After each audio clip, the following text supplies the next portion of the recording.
All right, I just got back from the 49ers locker room. Let's have a seat and let's establish that Brock Purdy should get some MVP votes.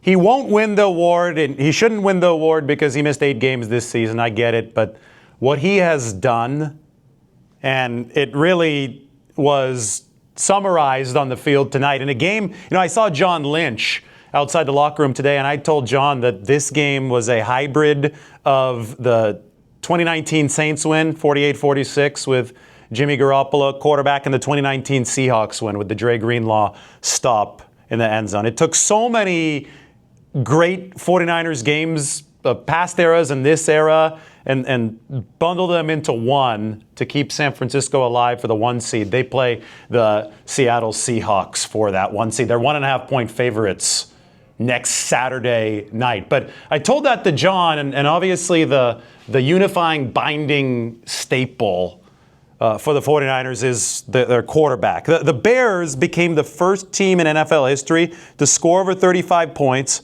to score a defensive touchdown, which wasn't Brock Purdy's fault. It was the pick six, to have no turnovers, allow no sacks, yet still lose the game. Like, that set of parameters had never happened before.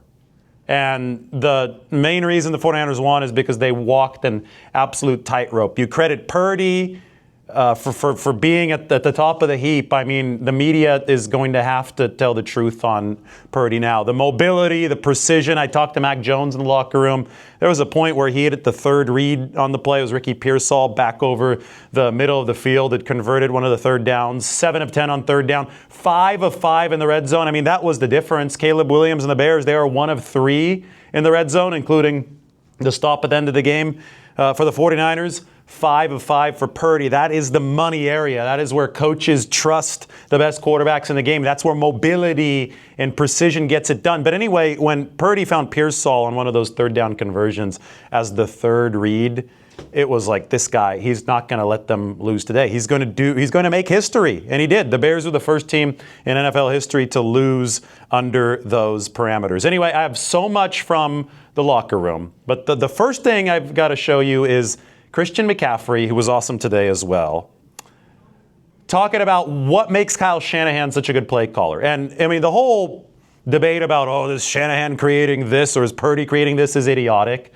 It takes both of them. It took Montana and Walsh. It took Shanahan and Mike Shanahan and Steve Young. And it takes Kyle Shanahan and Brock Purdy. They make music together. But here's why Kyle is so good. We're not going to forget to credit him. We're going to credit both of them. This is the quote of the night from Christian McCaffrey. I think his knowledge, I was actually talking with some of my family members this week, but his understanding of not just offensive football, but defensive football. I think when your head coach and your offensive play caller knows defensive football just as well as anybody, it allows us to open up, stuff not just in the run game, but in the pass game. He really understands gap integrity and everybody's responsibility on defense, and he sees it better than anybody. And it's, I think he plays to not just the structure of the defense, but the emotions of the defense. If some guy's an aggressive guy, he knows that. And, I think it's something that he was born to do. He's been doing it for a long time at the highest level. And, again, like when we're in those meetings, it's like football, heaven as a football nerd. You just learn so much every week, and it keeps you on your toes every week. It's definitely fun to be a part of it. By the way, Ricky Pearsall today, the 49ers, Kyle shared that he wasn't expecting Ricky to play this week on Saturday. Like, he said that he didn't think that Ricky would be able to suit up here at Levi Stadium, but Ricky fought through it. And, they were already missing George Kittle. We said that Ricky would have to be out there to provide that winning space-making difference for the 49ers, and he absolutely did. Now, in the locker room, you're going to see a video from Austin Pleasance, the 49ers backup left tackle. So many small things have gone into this. Amazing 49ers run. I mean, just sit back. They've got 12 wins. They're a win away. They're favored by 1.5 right now for the 1 seed. So many things have gone right, but think of the fact that Trent Williams got hurt on the very first play of this game. Hamstring injury for the 49ers. We're still waiting on the update on Trent Williams. They're probably going to have him undergo an MRI tomorrow, and then we'll know more about his status. But he's taken vet days every Wednesday So Austin Pleasance has gotten first-team reps with Brock Purdy. And Austin told me that Brock is just so consistent with his 5 and his 7-step drops and his timing and the way that he runs the scramble drill that he was able to plug in today basically seamlessly. I mean, he did give up a pressure to Austin Booker in the second half that was damaging, that killed the 49ers drive, but they bounced back from it. And, I mean, it was lights out play outside of that from Austin Pleasance. And you have to go back to how good of a system the 49ers have built, where Brock Purdy is working within that system. His consistency every day allows a substitute like Austin Pleasance to get in there and know exactly where he's going to be. He's not one of these quarterbacks running around. His line doesn't know where he is. He knows where he's going to be. He was focused on not getting too far downfield on the amazing play to Kyle Juszczyk. You'll hear from Kyle about that. It's not the first time Brock Purdy has orchestrated a play that's made both defenders and analysts look stupid, but with his 10-yard burst and his ability to move at a first-round level. But the totality of recognition of space around this offense that Purdy is able to broadcast to everybody in the building. He is a field general at the very, very highest level of field generals. Now, when I first walked into that locker room today, I walked up to Chase Lucas, and Chase said, I mean, he was still kind of shaking. I mean, everybody, I mean, the emotion of this game, I'm sure your heart was in your throat too when you saw the 49ers just getting marched down the field, and it was at that end zone where they made that final stop. They dug deep with Yetur Gross-Matos, who you'll hear from. They dug deep with Bryce Huff, the closer, Mariano Rivera, on that last play. But they faced a mesh play from the Chicago Bears, and on that play, Chase Lucas was in man coverage. The 49ers were in man coverage, and Lucas lost the running back. He lost sight of the running back. I think it was DeAndre Swift on that final play, and he thought that he was screwed. He thought, oh, God, this is bad. But he just somehow, I don't know, God led him to the play. I don't know what happened for San Francisco, but Chase Lucas said that he found himself in the throwing lane, and he cut off the potential Caleb Williams pass, and then Williams had to kind of sidearm one off balance as Bryce Huff continued to pursue him, and he skipped one into the ground. It was incomplete, and the 49ers won. That was not the first time this season that the 49ers enjoyed a completely miraculous play on either offense or defense. I mean, you talk about Jake Tonjes in week 1 against the Seattle Seahawks, catching that ball that Purdy had to force into traffic, but it was a hell of a play on both ends, but it was still a holy crap kind of play. You talk about the stop against the Rams, the Alfred Collins punch out, or the fourth down stop that involved Chase Lucas and a lot of 49ers defenders. You talk about the Arizona game, Upton Stout making an insane play to give the 49ers the ball back, and then Eddie Pinheiro nailed the kick. And then you talk about this, the fourth down play, the ultimate bend but don't break exhibition from the 49ers defense. I mean, they think that there is a higher power leading this team at this point. And my analogy, and I mentioned it earlier, is the 2010 San Francisco Giants. I mean, there is torture here, but there also feels like there's some destiny here for the 49ers to overcome what they have. Brock Purdy is like Tim Lincecum. He's the ace of the staff. He's the best in the game. Lincecum, despite his stature, was the best pitcher in the game in 2010, and I think that's where Purdy is as a quarterback for the 49ers right now. And the 2010 Giants lineup wasn't very strong, but they got it done when it mattered, kind of like the 49ers defense is getting it done when it matters right now. So I want to take you into the locker room. You've already heard from Christian McCaffrey. I talked to Kyle Juszczyk. That was a great chat about Purdy's mobility. And I talked to Mac Jones in the locker room. That first pick was not Brock's fault. And I thought Brock had a really good quote about that first pick. I think he handled it perfectly. You credit the other team. You credit Jalen Johnson, Central High School in Fresno, for making the play. Yeah, I mean, I let the ball go, and I thought there was a window there and a hole there. Corner just made a good play. He was aggressive on the first play of the game, and it's just unfortunate that, obviously, for our sake, the ball got tipped up and they scored off it. But for me, it's you can't lose confidence because I did my job. I was throwing the ball where it needed to be. defense made a good play, so you got to tip the cap, But it's early in the game, so you do have to flush it and be ready to play a whole game after that. So that was a first for me. Despite the fact, and this is something that really impressed Mac Jones, a lot of quarterbacks can get in their heads after a play like that. The Bears made a play, opportunistic defense, leading the league in takeaways, leading the league in interceptions. This could have gone downhill in a hurry. Instead, Purdy responded with a 5-touchdown performance, 2 with his legs, 3 with his arm. They punted only once. They narrowly missed becoming the first team to not punt in 3 straight games in NFL history. I mean, Purdy is playing at such a high level. And again, he did it without Trent Williams. He did it without George Kittle. You can't discredit him anymore. And you give credit, though, to guys like Ricky Pearsall, Jake Tonjes for stepping up. You give credit to the 49ers' entire sense of culture. And it's not just today that they've been able to pick up slack. It's been the whole season. And that has set up the 1-seed opportunity against the Seattle Seahawks, which is going to be coming up next Saturday here at Levi's Stadium. Fred Warner, I talked to him on the field before the game. I saw how crazy his celebration was on the sideline. They are one step closer to a Fred Warner return right here at Levi's Stadium, maybe even for the divisional round of the playoffs. That might give the defense the 3 or 4 extra opportunistic plays that it needs to get to the Super Bowl, because there's nobody that's perfect in this league. But the 49ers have the best quarterback. I think they have the best offense because they're doing this. They're scoring 40-plus, even in games where they're shorthanded at very, very key positions.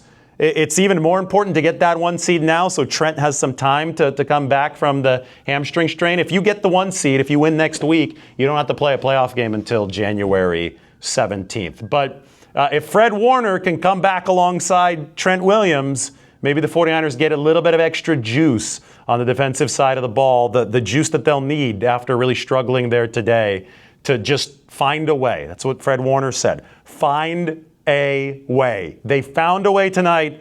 There's no reason to believe that the 49ers cannot continue finding ways moving forward, given how damn good Brock Purdy is and how well he meshes with Kyle Shanahan. This is something special that the 49ers have right now. Let's take a look into San Francisco's locker room. At least looking on the iPad, it looked like a linebacker was close there. So it was a great job by him to, make some people miss and buy some time. Do you yell in that situation when he's scrambling? A lot of times I do. I didn't have to in that one. Just luckily we locked eyes and I knew it was coming my way. He scrambled for 8.56 seconds on that. Did he really? Yes. Can you take us through your mental process during those almost 9 seconds?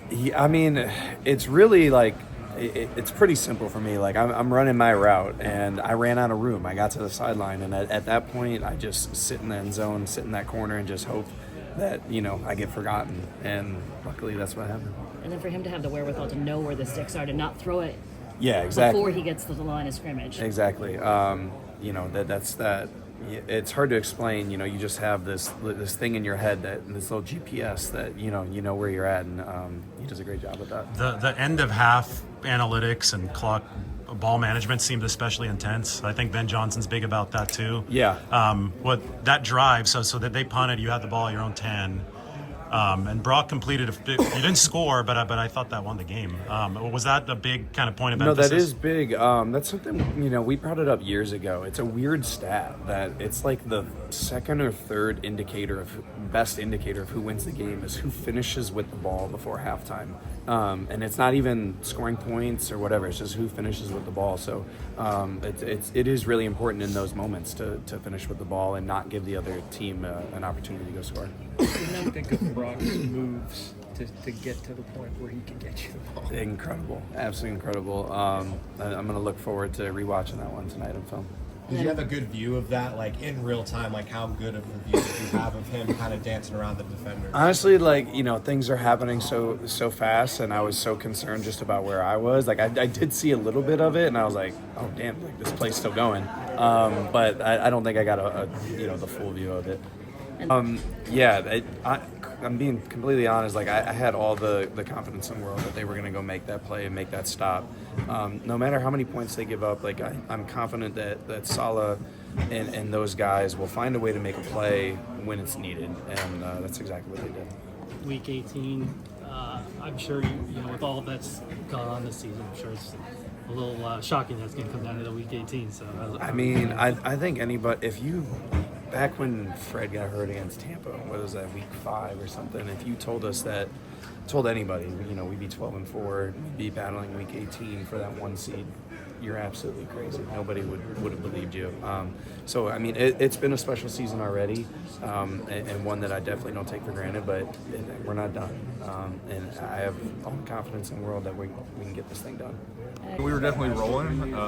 It definitely felt good, but I don't really focus on that. You know, it's just whatever's in front of me and whatever plays in front of me. That's about it. So. What's been your experience at left tackle to this point?